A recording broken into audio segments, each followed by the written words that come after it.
Napili na ng COMELEC o Commission on Elections na maging automated election provider ang Miru Systems ng South Korea para po sa darating na 2025 midterm elections. Pero may mga kailangan pa raw bantayan dyan.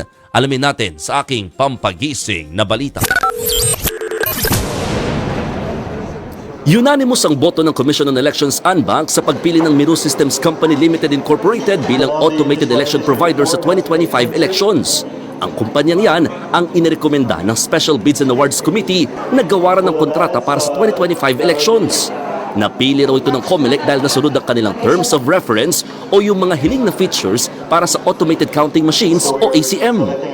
Ibig sabihin, ang makina ay ginawa base sa kung ano ang kagustuhan ng COMELEC. Hindi kung ano yung kagustuhan ng supplier. Kahapon, personal na ipinakita sa COMELEC Anbank ang end-to-end technology demonstration ng ACM prototypes na gawa ng Miru. Binusisi ang features ng makina. At sa pagbibigay sa kanila ng kontrata, gagawin na yan ng Miru katuwang ang tatlo pang kumpanya. Higit 17 billion pesos ang halaga ng kontrata. Nakatipid daw ang COMELEC ng 800 million pesos sa mababang offer na ito ng Miru.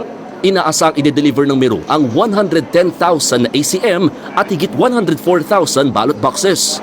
Pati na ang higit 2,000 consolidation and canvassing system o yung CCS servers kasama ang laptops at printers.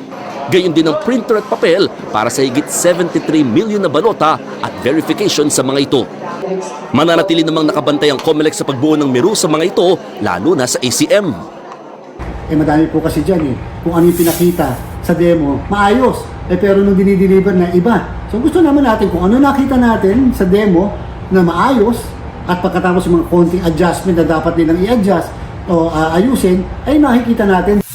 Pero pagilinaw ng komisyon, ang National Printing Office pa rin na mangunguna sa pag-iimprenta. Pero sa Miru kukunin ang ibang gamit gaya ng papel. Nagpasalamat ang Miru System sa COMELEC sa pag-award sa kanila ng kontrata. Proud daw sila sa naipakitang serbisyo para sa COMELEC. Desidido rin daw silang magbigay ng dekalidad na serbisyo sa COMELEC habang nakamonitor ang komisyon sa kanilang produksyon.